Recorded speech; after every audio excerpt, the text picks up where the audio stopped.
Hey guys, what do you think about what do you think about wrapping up? Yeah, Yeah, my I brain's tired. guess one Go ahead, go final ahead, comment, go ahead. kind of in response to that is, um, you're right that each brain is unique. I mean, the gross structure of it is they're quite similar to look at. They can even see that usually the folds in the neocortex are more or less in the same place. But More or yeah, less. I guess yeah, more or less.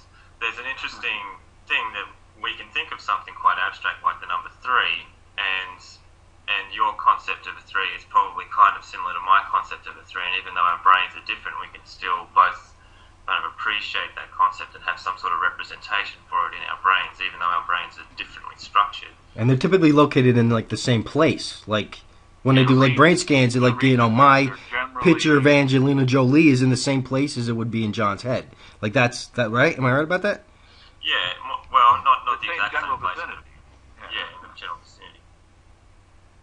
And I'm not sure what that says for the opportunity to reproduce those kind of representations in other forms of material, but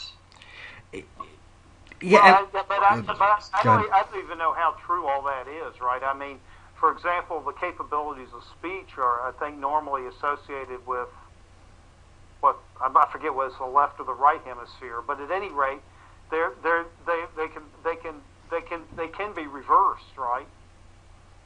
Just like some people are left-handed, some people are right-handed, right? So, I mean, you can have and you can also have some people that are somewhat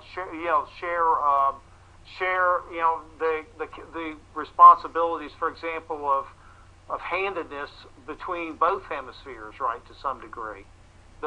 Something like an ambidextrous person. So I think there is quite a bit of there's probably like 80% of something will be in one hemisphere or the other hemisphere, for example, but for 80% of the population, but there's going to be some percentage that isn't, and it also is very common for there to be some ability to shift from one hemisphere to the other based upon events that happen in a person's life.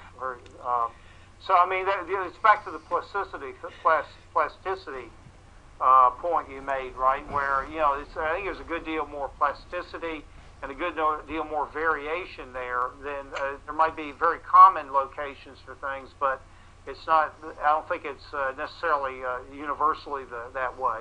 But we may be able to replicate this same plasticity or even customized, I guess you could call it, characteristics in machines, right? Like just Shouldn't be like I guess we're assuming machine means everyone. It's like Ford with his cars, like everyone's the same color black. Like it's not. We could probably make these machines that if we could master the kind of general architecture, the way the system works, and these are big ifs, and replicate that somehow in a non-biological substrate, we would have machines that had the same plasticity that biological.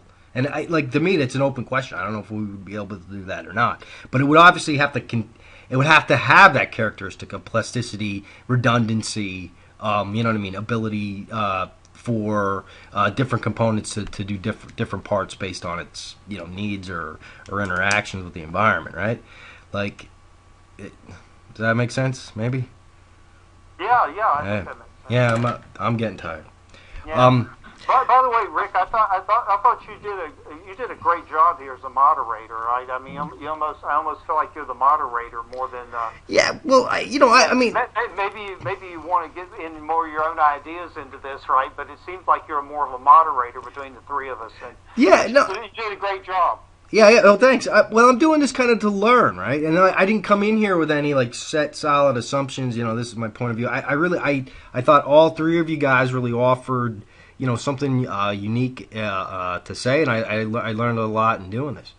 Um, I'm really looking forward to reading Jim and Toby's blog too. I've only had a chance to really sort of go over them briefly, and in particular when you consider that in isolation, I've been writing for years without this sort of interaction being even impossible. Trying to find someone to have a conversation about consciousness is not exactly easy. But Rick, you really are to be commended, not only for organizing it, but for really allowing us to sort of put our own little, parts in there. And together, I think it really is interesting. Jim has a similar view to mine, but it's got variations that I hadn't even considered. And I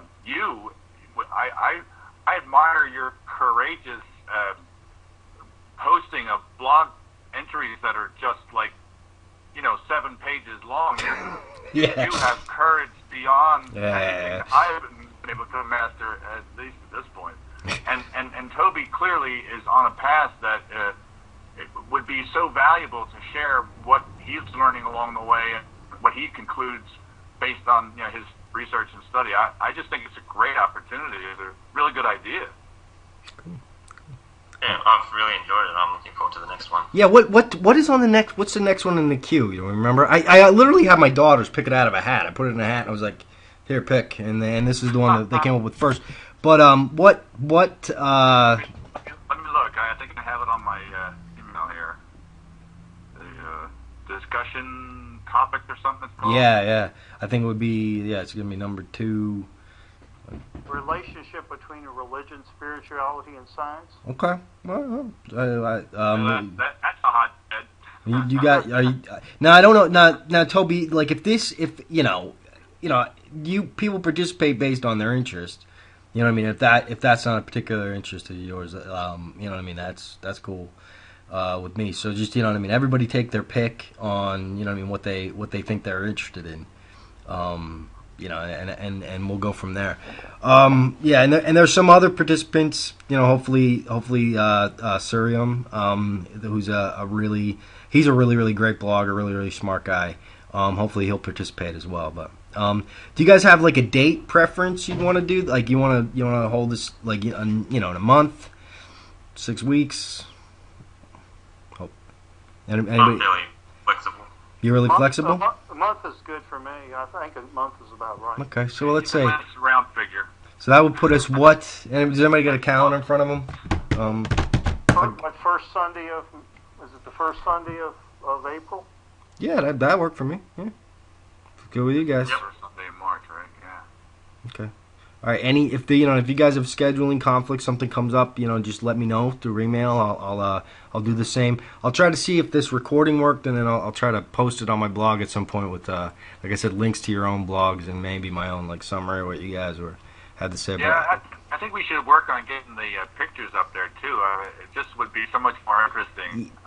Yeah. I don't know why it worked. I mean, I can look into it. And the other thing is I think it's in the person themselves. I think Jim and Toby have to do something on their end to get it rolling. Yeah. I have to. Yeah, I'll check in to see why my iPad doesn't do that. Okay. For whatever reason. Sounds good, Jim. Nice to see you. Nice to see you too, Toby. All right. Well, hey guys, this was fun.